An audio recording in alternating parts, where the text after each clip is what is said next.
Shalom. This week's Torah portion is Parashat Yitro. 3 months following the exodus from Egypt, the people of Israel arrive at the wilderness of Sinai and prepare to receive the Almighty's gift of Torah. Ma'amad Har Sinai, the Mount Sinai Revelation, was an event of unparalleled spiritual magnitude, preeminent in the recorded history of mankind, which changed the course of human history. Israel's belief in the divine revelation of Mount Sinai forms the core experience of the entire Torah, and is the very foundation upon which Jewish life stands. Indeed, as Moshe summarizes in the book of Deuteronomy, did any people ever hear God's voice speaking out of the midst of the fire and live? Israel was literally shown in order to know that there is only God, that there is none else beside him. But open up your heart.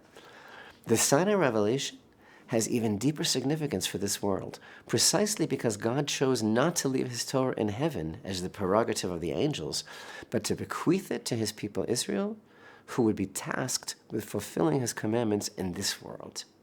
The Creator designed his Torah for man, the crown of existence, and Israel's receiving of Torah at Mount Sinai was the event that validated all of existence.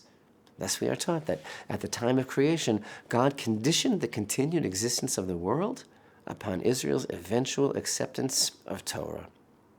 When the nation accepted the Sinai covenant, the foundations of creation were finally solidified and imbued with permanence, as reflected in our sages' understanding of the verse in Jeremiah chapter 33 and verse 25, "If it were not for my covenant day and night, I would not have placed the pillars of heaven and earth."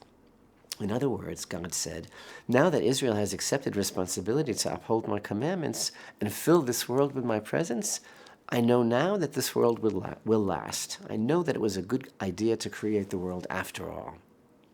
Everything has been leading up to this point. The choosing and the challenges and tests of the forefathers that we learned in the book of Bereshit, their development as servants of the Almighty, and the spiritual paths that they blazed for the coming generations, the formation of the nation of Israel, and the entire saga of the descent of Jacob's children into Egyptian exile and all their suffering there in that darkness that transformed them into the nation of Israel, and the exodus from Egypt, and all its accompanying miracles and wonders. Everything transpired for the sake of and in preparation for the giving of the Torah. The first time that Moshe met Hashem, God told him, "And this will be the sign that I sent you. When I take out the people from Egypt, you will serve God on this mountain." The teachings of our sages provide amazing details into the nature of this unique event, when God himself met up with Israel at Mount Sinai and presented them with the Torah.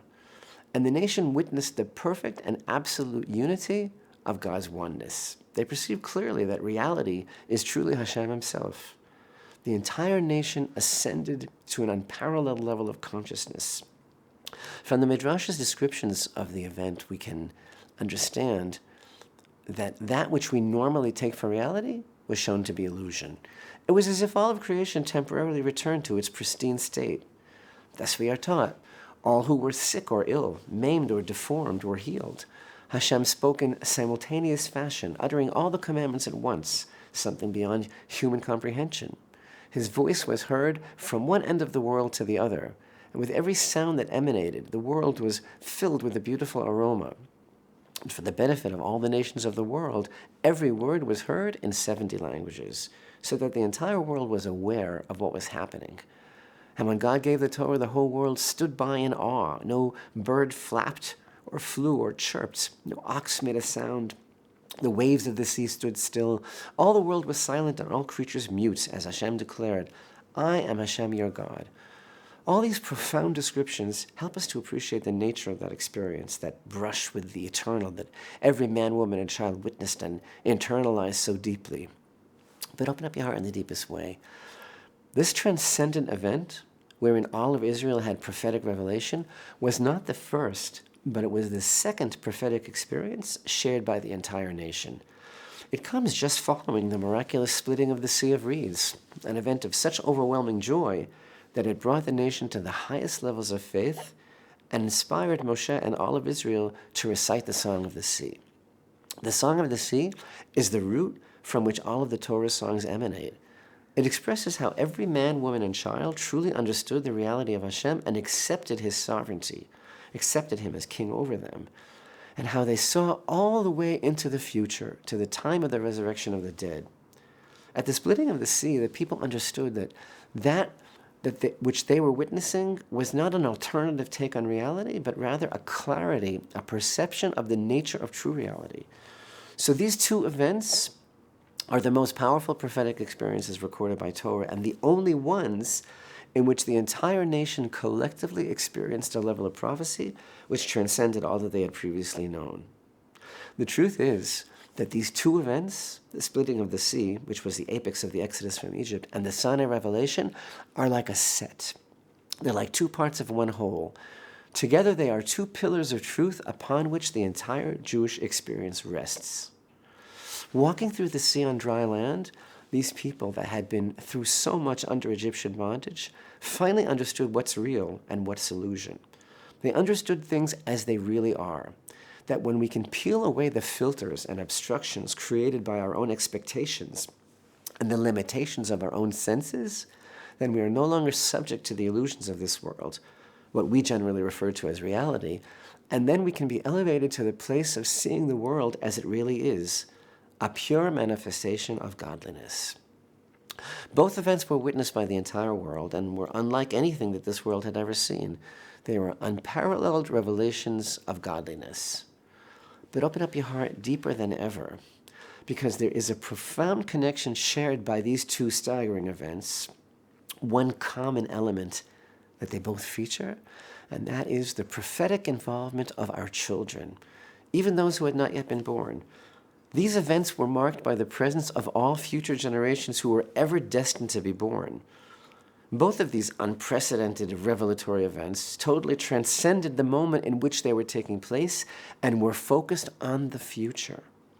At the splitting of the sea, we are taught that every man and woman rose to a high level of prophecy, that even the humblest, the simplest maidservant had a greater prophetic vision that night, meaning had a deeper understanding of Hashem, than even the prophet Ezekiel would eventually receive. But our sages go on to tell us that crossing the sea, even nursing infants looked up from their mother's breasts and were able to see the Shekhinah, and that even unborn children in their mother's wombs joined in singing the song of praise. In other words, it was taking place in that present moment, but yet taking place in the future as well. This was a celebration of future generations. It was happening now, and it was happening in the future.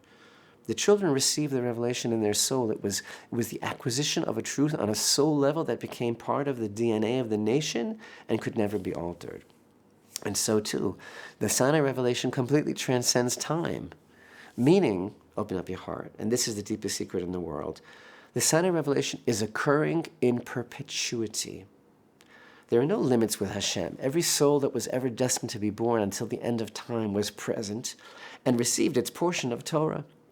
Thus, for example, Isaiah the prophet declared that he drew his prophecy from the strength of his having been present at Mount Sinai.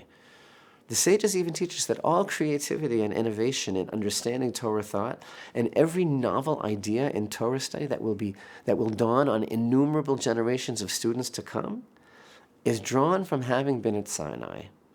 The event is taking place in perpetuity, taking place even now. Thus it's said that when the holy Baal Shem Tov and his students studied Torah with awe and love and complete devotion, the study hall was filled with the sounds of thunder and lightning of Mount Sinai, because it was indeed being given to them at that moment. Hashem is not limited within time. Time is a tool that God gave over to man to measure. But as we learned in this book of Exodus, Hashem's very name, the Shem Havaya, the name of existence, means that he is constantly bringing forth all of creation at every moment. So open up your heart deeper than ever. The perpetual moment of the Sinai Revelation is right now. The Midrash teaches us that before the Holy One, blessed be he, presented the Torah to Israel, he demanded that they provide a guarantor, a co-signer who would provide bond and assurance that they would indeed keep the Torah. So the Jewish people said, no problem, and they offered their forefathers, Abraham, Isaac, and Jacob. They assumed that they would surely be happy to be our guarantors, but Hashem did not accept the offer. So then they offered the prophets of Israel, And this offer, too, was rejected, and so they offered the elders, which was also not accepted.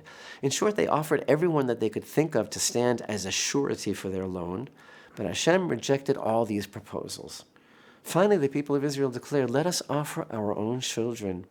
Our future generations will be our guarantors." And that offer Hashem accepted, and he presented them with Torah.